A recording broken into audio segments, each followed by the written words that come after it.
제 말을 아주 주의 깊게 들어주십시오. 지금부터 말씀드릴 내용은 여러분이 자녀들에게 짐이 되는 것을 막아줄 수 있습니다. 저는 김지혜 박사입니다. 저는 한국에서 18년 동안 비뇨기과 건강을 전문으로 연구해 왔으며 여러분의 5분만 집중해 주시면 됩니다. 왜냐하면 밤에 여러분의 방광에서 일어나는 일은 여러분이 생각하는 것과 다르기 때문입니다. 사흘 전 74세 남성이 새벽 2시에 서울 삼성의료원으로 긴급 이송되었습니다. 그날 밤 5번째 소변을 보러 가던 중 화장실에서 넘어지신 것입니다. 고관절 골절, 6시간의 수술, 앞으로 3개월의 회복 기간. 그분의 딸은 눈물을 흘리며 아버지가 지난 2년 동안 매일 밤 4-5번씩 일어나셨지만 모두들 그냥 나이가 들면서 생기는 정상적인 현상이라고 생각했다고 말했습니다. 그것은 정상이 아니었습니다. 그리고 그 낙상은 예방할 수 있었습니다. 지금 어젯밤을 생각해 보십시오. 소변을 보러 몇 번이나 일어나셨습니까? 1번, 2번, 3번, 4번.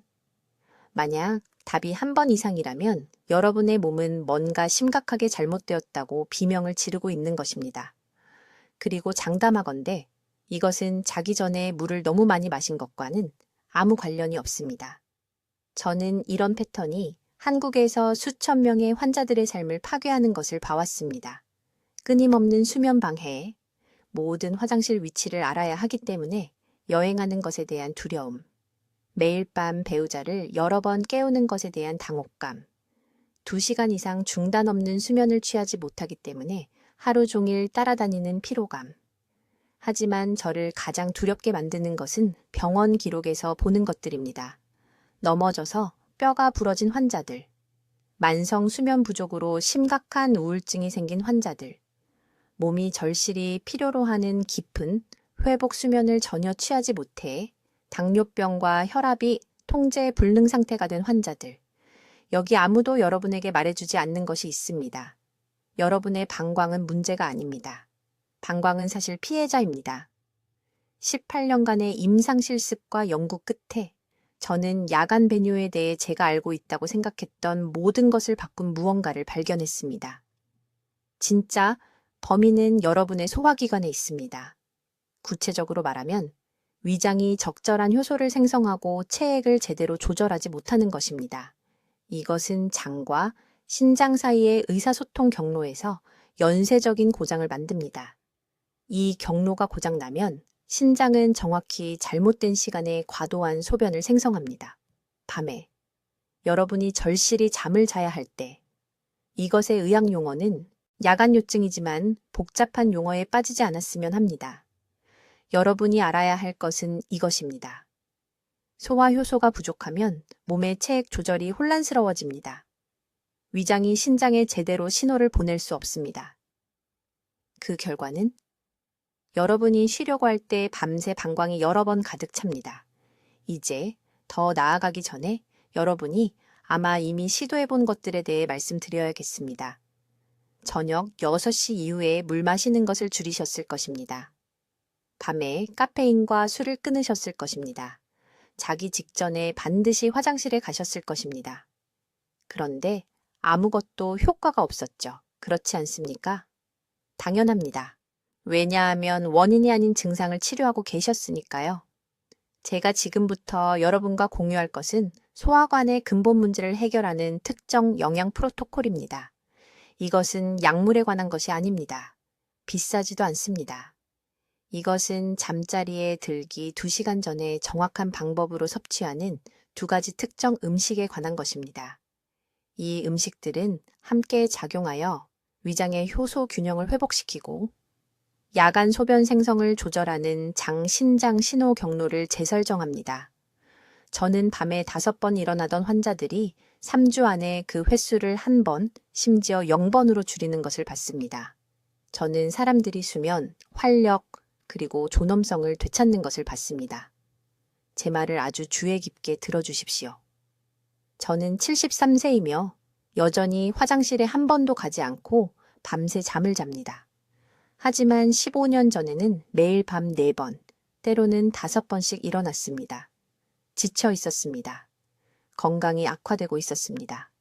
그리고 결국 방광을 완전히 제어할 수 없게 되어 딸에게 짐이 될까봐 두려웠습니다. 오늘 밤, 지금 무언가를 생각해 보십시오.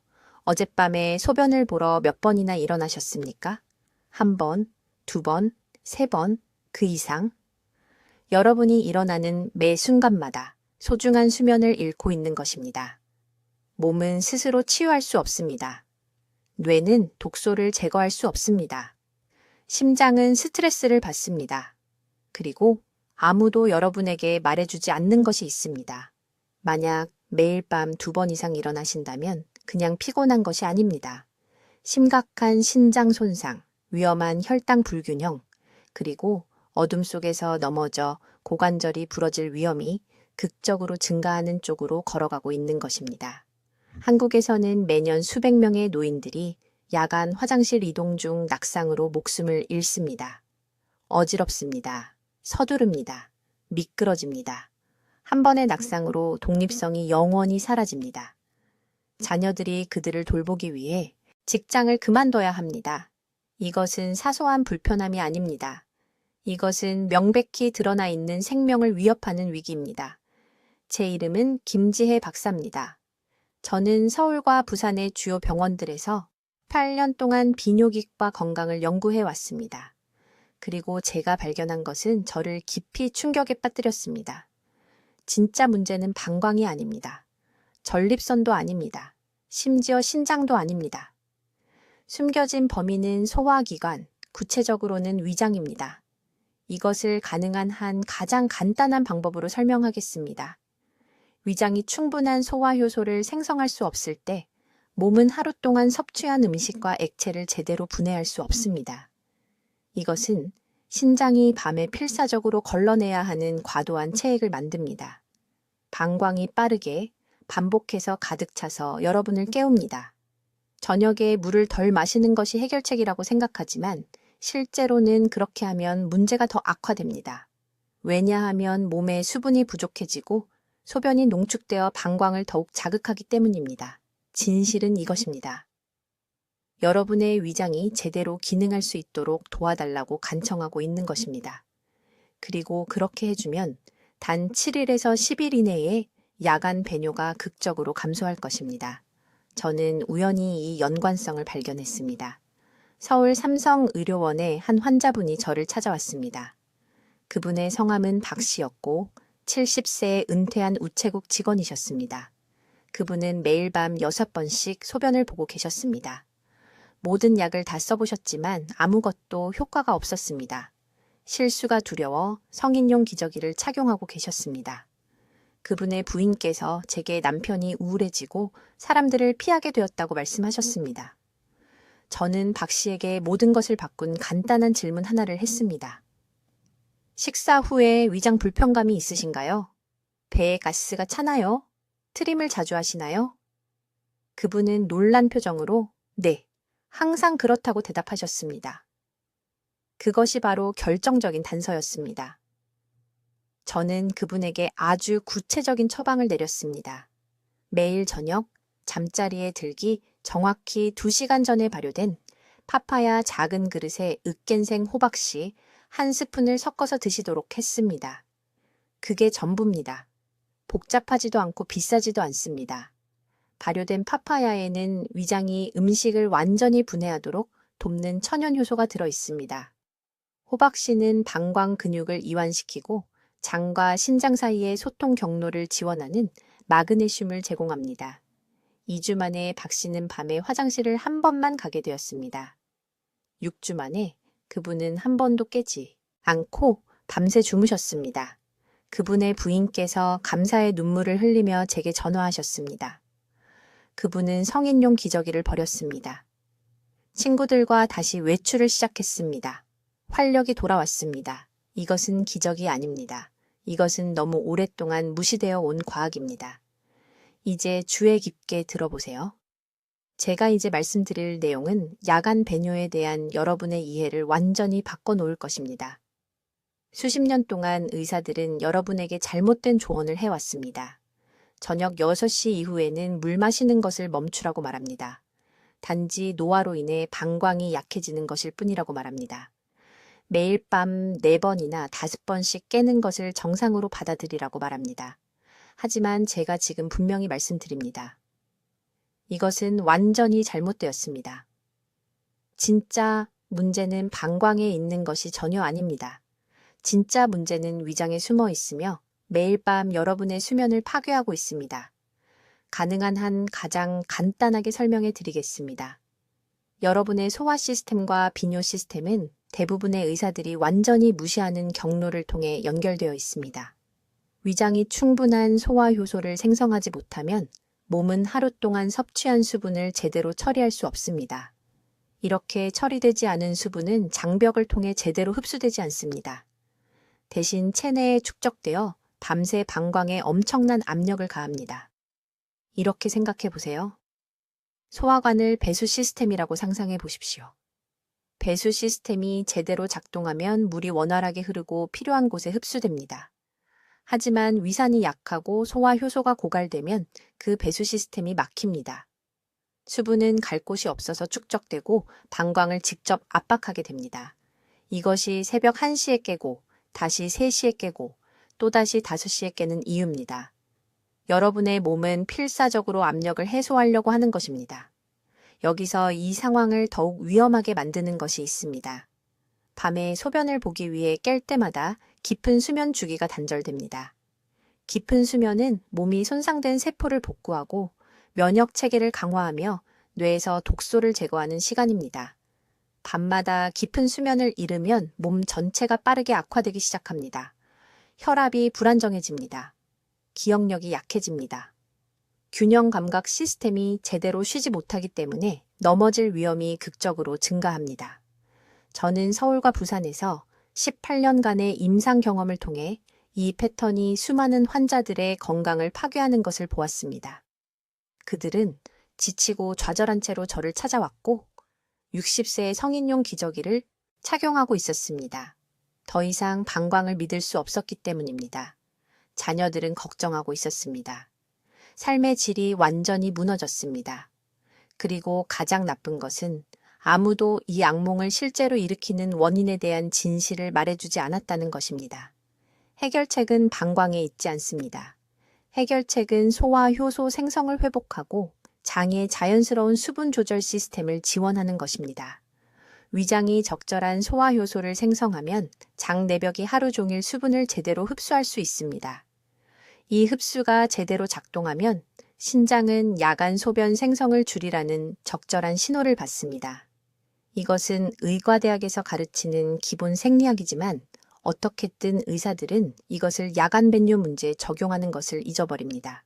이제 중요한 것을 이해하셨으면 합니다. 여러분의 몸은 올바른 지원을 받으면 스스로 치유하고 균형을 되찾을 수 있는 놀라운 능력을 가지고 있습니다. 장신장 신호 전달 경로는 회복될 수 있습니다. 소화효소 생성은 자연스럽게 증가될 수 있습니다. 방광 압력은 약물이나 수술 없이 완화될 수 있습니다. 하지만 손상이 영구적이 되기 전에 여러분의 황금 시간 동안 지금 행동해야 합니다. 위장과 방광 사이의 이 연결을 무시할수록 수면의 질은 더욱 악화됩니다. 수면의 질이 악화될수록 몸의 다른 모든 시스템이 더 빨리 고장나기 시작합니다. 이것은 더 이상 야간 배뇨에 관한 것만이 아닙니다. 이것은 인지 기능, 저하를 예방하고 낙상과 골절을 예방하며 자녀들에게 결코 짐이 되지 않도록 독립성을 유지하는 것에 관한 것입니다. 이것이 왜 그렇게 긴급한지 이제 이해하기 시작하셨나요? 이제 주의 깊게 들어보세요. 여기서 대부분의 사람들이 치명적인 실수를 하기 때문입니다. 그들은 야간 배뇨가 단지 저녁 6시 이후에 물을 덜 마시는 것에 관한 것이라고 생각합니다. 틀렸습니다. 완전히 맛이 틀렸습니다. 저는 이 오해가 서울에서 수백 명의 환자들의 삶의 질을 파괴하는 것을 보았습니다. 김지혜 박사가 설명하는 진짜 메커니즘을 말씀드리겠습니다. 삼성의료원에서 2,000건 이상의 사례를 치료한 후 발견한 사실입니다. 여러분의 위장과 방광은 매일 밤 대화를 나누고 있습니다. 네, 제 말을 제대로 들으신 겁니다. 소화관과 신장 사이에는 수면 중 신체가 생성하는 소변의 양을 조절하는 직접적인 신호 경로가 있습니다.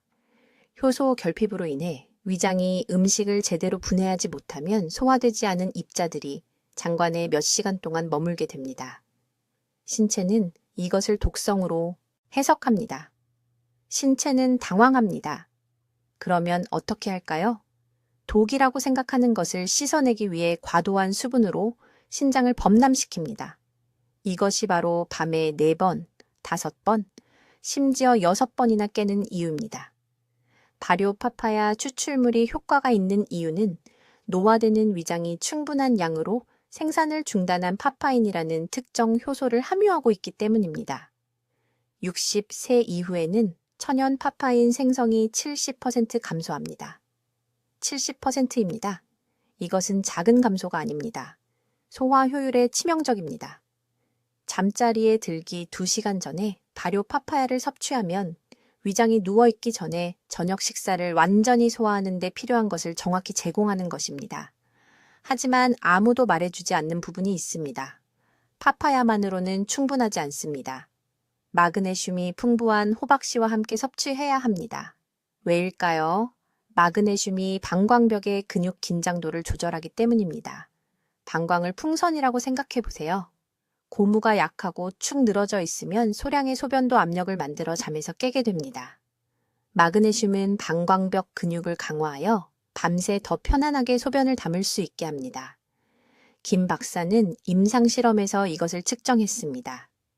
2가지 성분을 함께 복용한 환자들은 단 3주 만에 평균 야간 화장실 방문 횟수가 4.7회에서 1.1회로 감소했습니다. 강남구에 사는 박 씨에 대해 말씀드리겠습니다. 74세입니다. 그는 지쳐서 제 진료실에 왔는데 눈 밑에 다크서클이 있었고 대화 중에도 깨어있기가 힘들어 보였습니다. 그는 8개월 이상 2시간 이상 연속으로 잠을 자지 못했다고 말했습니다. 그의 아내는 그가 계속 일어나고 불을 켜고 그녀도 깨우기 때문에 침실을 따로 쓰는 것을 고려하고 있었습니다. 박 씨는 모든 것을 시도했습니다. 오후 4시 이후에는 물 마시기를 중단했습니다. 거의 탈수 상태였습니다. 어지럼증을 유발하는 약을 복용했습니다. 아무것도 효과가 없었습니다. 저는 그에게 이 정확한 프로토콜을 적용했습니다. 발효 파파야 추출물 1컵에 간 호박씨 2큰술을 섞어 정확히 저녁 8시에 섭취하도록 했습니다. 그는 늦어도 6시 30분까지 마지막 식사를 했습니다. 첫 주 안에 그는 화장실 방문 횟수가 3번으로 줄었습니다. 3주 안에 대부분의 밤에 아침까지 완전히 잠을 잤습니다. 후속 진료를 위해 돌아왔을 때 그는 20년은 젊어 보였습니다. 그의 아내가 함께 왔고 눈물을 흘리며 저를 안아주었습니다. 이것이 서양 의학이 완전히 무시하는 장신장 신호 경로입니다. 그들은 방광이 더 많이 담을 수 있도록 강제하는 약을 주고 싶어 하지만 밤에 신장이 왜 그렇게 많은 소변을 생성하는지는 결코 묻지 않습니다. 답은 항상 소화 시스템에 있습니다. 항상 그렇습니다. 위장이 도움을 요청하고 있고 방광이 대가를 치르고 있습니다. 타이밍이 절대적으로 중요합니다. 잠자리에 들기 1시간 전이 아닙니다. 3시간 전도 아닙니다. 정확히 2시간 전입니다. 이렇게 하면 소화 시스템이 효소를 처리하고 회복 작업을 시작할 수 있는 충분한 시간을 주지만 잠들기 전에 효과가 사라질 만큼 많은 시간은 아닙니다.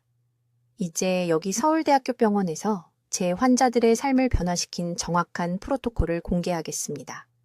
이것은 제 진료실에서 2,000명 이상의 환자들의 야간 배뇨를 줄인 방법입니다. 타이밍과 양이 생각보다 훨씬 중요하기 때문에 매우 주의 깊게 들으십시오. 이 프로토콜의 4번째 중요한 구성 요소는 소화효소 생산을 재설정하는 발효 파파야와 호박씨 조합을 이해하는 것입니다. 이것은 잠자리에 들기 전에 무작위로 과일을 먹는 것이 아닙니다. 이것은 장신장 소통 시스템을 활성화하는 정밀한 생화학입니다. 정확히 해야 할 일은 다음과 같습니다. 예정된 수면 시간 2시간 전 1시간도 아니고 3시간도 아닌 정확히 2시간 전에 이 특정 제제를 섭취합니다. 발효 파파야 추출물 15g을 섭취하십시오. 페이스트 형태를 사용하는 경우 약 1큰술 또는 말린 발효 파파야를 사용하는 경우 작은 조각 3개입니다.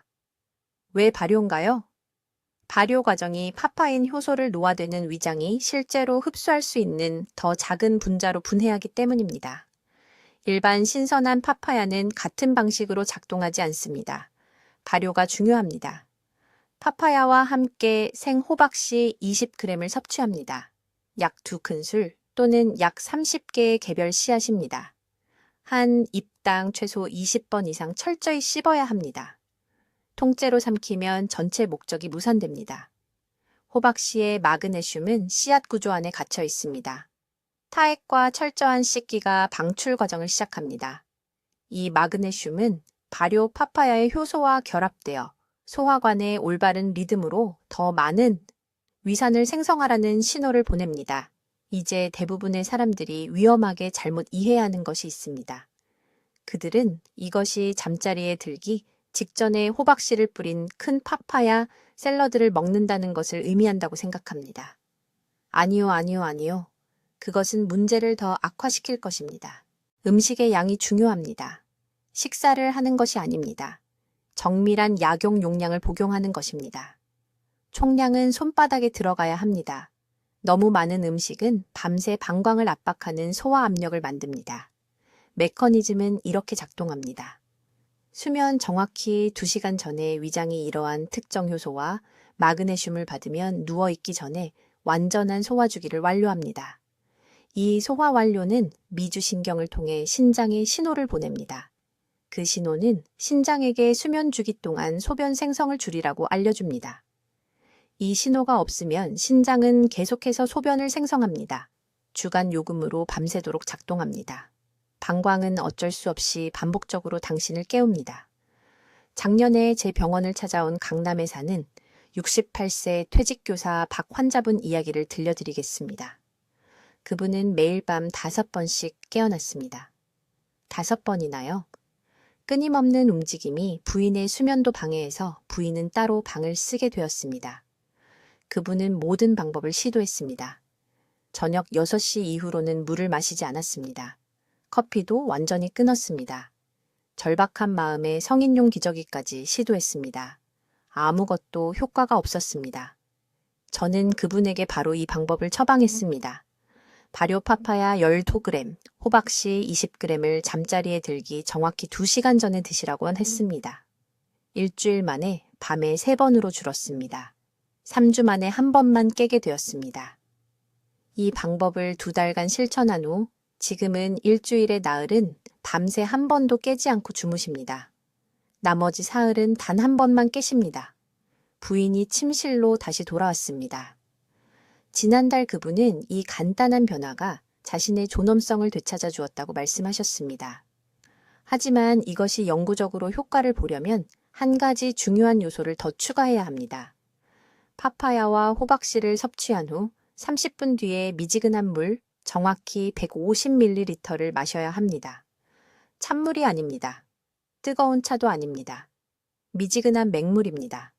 이 특정 온도와 양이 방금 자극한 위산을 희석시키지 않으면서 효소를 처리하는 데 도움을 줍니다. 이제 이 음식들을 섭취하는 시기와 방법에 대해 매우 중요한 것을 말씀드려야 합니다. 바로 여기서 대부분의 사람들이 실패합니다. 올바른 재료를 구하지만 결정적인 시간을 완전히 놓치고 그러고는 왜 아무것도 변하지 않는지 의아해합니다. 아주 주의 깊게 들으십시오. 발효 파파야 추출물과 호박씨는 잠자리에 눕기 정확히 2시간 전에 섭취해야 합니다. 3시간 전이 아닙니다. 1시간 전도 아닙니다. 2시간 전입니다. 왜 이 시간이 그렇게 정확해야 할까요? 소화 시스템이 밤 동안 신장 기능을 조절할 효소 연쇄 반응을 활성화하는데 정확히 이 시간이 필요하기 때문입니다. 이 2시간 동안 몸속에서 무슨 일이 일어나는지 설명해 드리겠습니다. 발효 파파야 추출물을 섭취하면 파파인 효소가 즉시 위장에 남아있는 소화되지 않은 단백질에 작용하기 시작합니다. 60세 이상 대부분의 사람들은 위산 생성이 적습니다. 이는 음식이 부분적으로만 소화된 채 그곳에 남아 압력을 만든다는 뜻입니다. 이 압력이 밤새 방광을 누릅니다. 발효 파파야는 첫 40분 이내에 이 막힘을 제거합니다.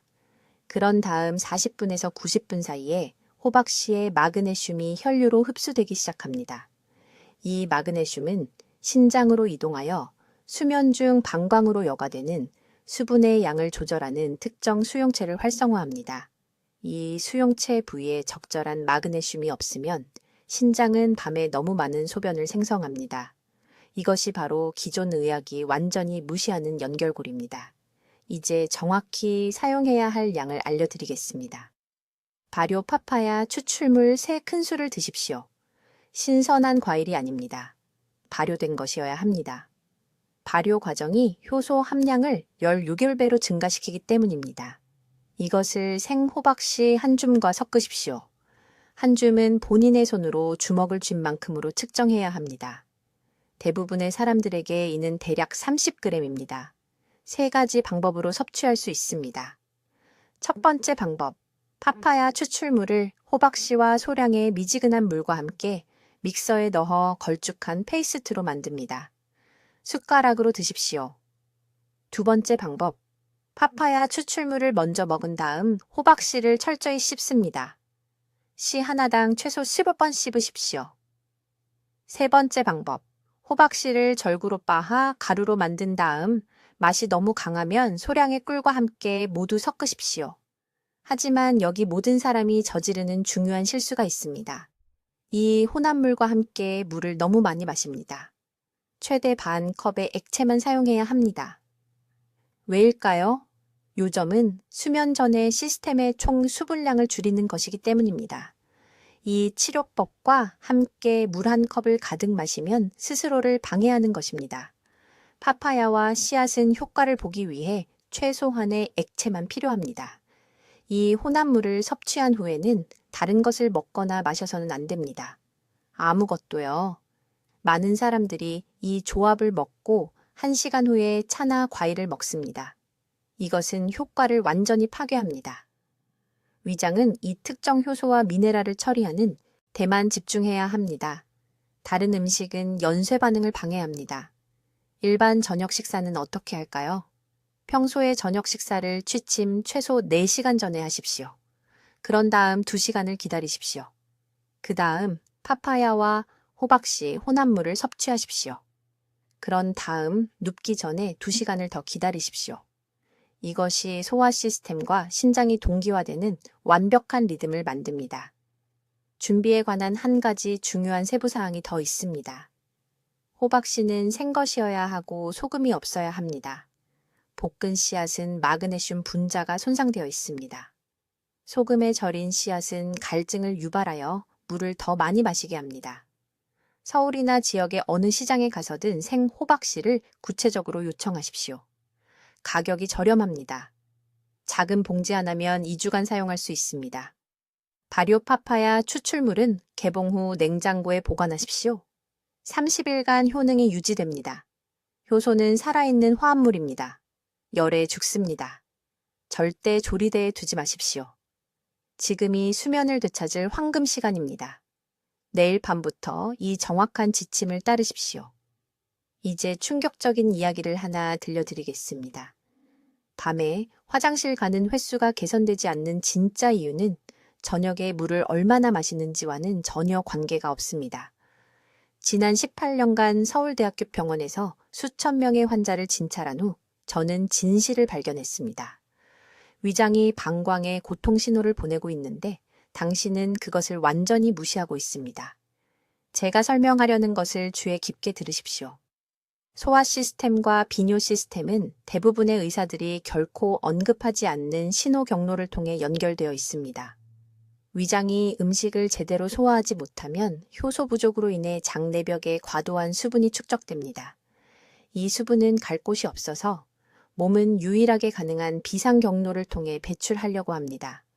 바로 신장과 방광입니다. 매일 밤, 밤새도록 말입니다. 이 연결고리는 다음과 같이 작동합니다. 저녁을 드시면 위장은 3-4시간 내에 음식을 완전히 분해할 수 있을 만큼 충분한 효소와 위산을 생성해야 합니다. 하지만 60세 이후에는 효소 생성량이 40%나 감소합니다. 70세 이후에는 60%나 감소합니다. 부분적으로만 소화된 음식이 무겁고 젖은 스펀지처럼 위장에 남아서 제대로 흡수되었어야 할 수분을 붙잡고 있습니다. 이렇게 갇힌 수분은 결국 신체 시스템을 압도합니다. 자정이 되면 신장이 과부하 상태로 작동하며 이 과도한 수분을 배출하려고 합니다. 그래서 새벽 1시에 깨는 것입니다. 그리고 3시에 또 5시에 깨게 됩니다. 상황을 더 악화시키는 요인이 있습니다. 소화 효소가 부족하면 위장은 위산도 적게 생성합니다. 낮은 위산 수치는 방광 근육 긴장도를 조절하는 유일한 미네랄인 마그네슘의 흡수 분량을 의미합니다. 충분한 마그네슘이 없으면 방광은 정상적인 양의 소변을 담을 수 없습니다. 과민해집니다. 소량의 수분만으로도 급박한 느낌이 유발됩니다. 급히 화장실로 가지만 조금밖에 나오지 않습니다. 30분 후에 다시 일어나야 합니다. 이제 이 중요한 세부사항에 주목하십시오. 장신장 신호 전달 경로는 특정 시간표에 따라 작동합니다. 저녁 6시에서 8시 사이에 드시는 음식이 자정부터 새벽 6시 사이의 방광 활동을 결정합니다. 이것이 바로 황금 시간대입니다. 이 시간대에 효소가 풍부한 음식을 섭취하면 잠들기 전에 위장이 소화를 완료합니다. 과도한 수분은 방광으로 배출되는 것이 아니라 장을 통해 제대로 흡수됩니다. 하지만 이 시간대에 고단백 음식, 튀긴 음식 또는 정제 탄수화물을 드시면 위장은 밤새 고생합니다. 소화되지 않은 덩어리가 발효됩니다. 가스가 차오릅니다. 수분이 축적됩니다. 소화관 전체가 정체된 수분으로 부풀어 오릅니다. 새벽 2시가 되면 몸은 비상수분 제거 기능을 활성화할 수밖에 없습니다. 신장이 과부하 상태가 됩니다. 방광이 반복적으로 차오릅니다. 수면이 망가집니다. 이것이 바로 저녁에 물을 적게 마시는 것이 전혀 효과가 없는 이유입니다. 근본 원인을 다루고 있지 않기 때문입니다. 문제는 마시는 물이 아닙니다. 문제는 소화 시스템이 소화 과정 중에 제대로 처리하고 배출할 수 없는 수분입니다. 갇힌 수분은 어딘가로 가야 합니다. 몸은 방광을 배출 장소로 선택합니다. 야간 빈뇨를 호소하며 제 병원에 오시는 모든 환자에게서 이 패턴을 봐왔습니다. 모두 동일한 소화효소 결핍증을 가지고 있습니다. 모두 낮은 마그네슘 흡수율을 보입니다. 모두 잘못된 시간에 잘못된 음식을 먹습니다. 그리고 모두 같은 결과를 겪습니다. 매일 밤 4회, 5회, 때로는 6회의 화장실 방문입니다. 해결책은 약물이 아닙니다. 해결책은 수분 섭취를 줄이는 것이 아닙니다. 해결책은 소화 효소 수치를 고치고 적절한 장-신장 소통을 회복하는 것입니다. 이것을 올바르게 실천하면 결과는 즉각적입니다. 3일 이내에 대부분의 환자가 화장실 방문 후 횟수를 5회에서 2회로 줄입니다. 2주 이내에 밤새 숙면을 취하게 됩니다. 이제 이해하기 시작하셨나요? 위장이 이 문제를 고쳐달라고 간청해 왔던 것입니다. 신호는 명확합니다. 더 이상 무시하지 마십시오. 서울에 있는 제 병원에서 수백 명의 환자 삶을 변화시킨 정확한 프로토콜을 알려드리겠습니다. 복잡하지 않습니다. 비싸지도 않습니다. 증상만이 아니라 근본 원인을 다루기 때문에 효과가 있습니다. 첫째, 발효 파파야 추출물이 필요합니다. 신선한 파파야가 아닙니다. 발효된 것입니다. 발효 과정이 효소를 노화된 위장이 실제로 흡수할 수 있는 형태로 분해돼야 합니다. 따뜻한 물에 섞은 발효 파파야 추출물 1큰술이 필요합니다. 취침 예정 시간 정확히 2시간 전에 마시십시오. 왜 2시간일까요? 소화 시스템이 수면 시간 동안 소변 생성을 농축하도록 신장에 신호를 보내는 효소 연쇄 반응을 활성화하려면 이 정확한 시간이 필요하기 때문입니다. 둘째, 생호박씨입니다. 볶은 것이 아닙니다. 소금을 뿌린 것도 아닙니다. 생 것입니다. 정확히 30g이 필요한데 대략 2움큼 정도입니다. 발효 파파야 음료를 마신 후 30분 뒤에 드십시오. 호박씨에는 밤새 적절한 긴장도를 유지하기 위해 방광 근육이 절실히 필요로 하는 글리신산 마그네슘이라는 특정 형태의 마그네슘이 들어 있습니다. 마그네슘 결핍으로 방광 근육이 약해지면 방광이 부분적으로만 차 있어도 뇌에 잘못된 절박감 신호를 보냅니다. 셋째, 이것이 중요한데 취침 90분 전부터 모든 수분 섭취를 중단하십시오. 일반적인 조언에서는 2시간 또는 3시간이라고 하는 것을 알고 있습니다. 틀렸습니다. 90분이 황금 시간입니다. 왜냐하면 신장이 이미 시스템에 있는 것을 처리할 충분한 시간이 필요하지만 파파야 효소가 효과를 잃을 만큼 긴 시간은 아니기 때문입니다. 이제 즉시 중단해야 할 것들을 말씀드리겠습니다. 저녁 6시 이후에 밥이나 빵을 먹지 마십시오. 이것들은 앞서 언급한 장신장 신호 전달 경로를 방해하는 인슐린 급증을 일으킵니다. 저녁에 혈당이 심하게 변동하면 신장이 수분 균형을 제대로 조절할 수 없습니다. 이것이 바로 잠들기 전에 거의 물을 마시지 않았는데도 새벽 2시에 급한 소변 욕구로 깨는 이유입니다. 또한 야간 칼슘 보충제를 버리십시오. 다른 의사가 뼈 건강을 위해 자기 전에 칼슘을 복용하라고 했다는 것을 알고 있습니다. 그 조언이 수면을 망치고 있습니다. 적절한 마그네슘 균형이 없는 칼슘은 방광 자극을 유발합니다. 매일 밤 그 칼슘 알약으로 말 그대로 방광 내벽을 자극하고 있는 것입니다. 작년에 제 병원에 오셨던 강남구의 박 여사님에 대해 말씀드리겠습니다. 74세로 매일 밤 5번씩 깨셨습니다. 요번입니다. 박 여사님이 매번 안전하게 화장실에 가시는 것을 도와드려야 했기 때문에 따님이 지쳐 있었습니다. 정확히 이 프로토콜을 따른 지 3주 만에 밤에 화장실을 한 번만 가시게 되었습니다. 2달 만에 일주일에 4일은 밤새 주무셨습니다. 따님이 우셨습니다. 제 사무실에 오셨습니다. 그분은 마치 어머니를 다시 만난 것 같다고 말씀하셨습니다. 이 방법이 효과가 있는 이유는 마침내 소화기관이 비뇨기관과 제대로 소통하는 데 필요한 것을 공급하기 때문입니다. 이 두 기관은 별개가 아닙니다. 나이가 들면서 약해지는 호르몬 신호를 통해 깊이 연결되어 있습니다. 하지만 약해진다고 해서 죽은 것은 아닙니다. 이러한 경로를 되살릴 수 있습니다. 한 가지 더 중요한 점이 있습니다. 저녁 식사에 된장을 추가하세요. 국이나 찌개에 한 숟가락만 넣으면 됩니다. 발효콩의 유산균은 장 내벽을 강화하여 섭취하는 다른 모든 것의 흡수를 개선합니다. 약한 장은 파파야 효소를 효과적으로 흡수할 수 없습니다. 오늘 밤부터 이 방법을 시작하세요. 다음 주가 아니라 오늘 밤입니다.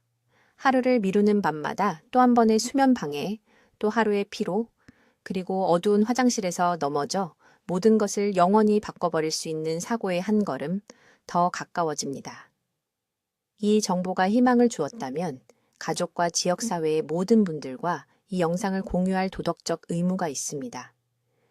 지금 이 순간에도 사랑하는 누군가가 밤에 화장실 가는 것이 너무 부끄러워 침묵 속에서 고통받고 있습니다. 당신이 그들을 구할 수 있습니다.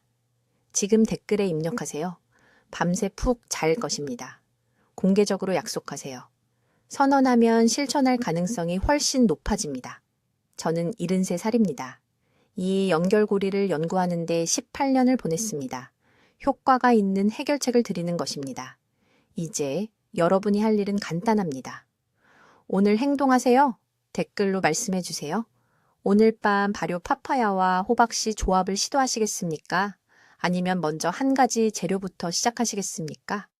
여러분의 계획을 듣고 싶습니다. 김 박사의 야간 빈뇨, 해결책을 널리 알리는 데 도움을 주시려면 구독해 주시고 잦은 화장실 출입으로 지친 친구와 가족에게 이 영상을 공유해 주세요. 듣기만 해도 현명해지는 저희 채널을 시청해 주셔서 감사합니다.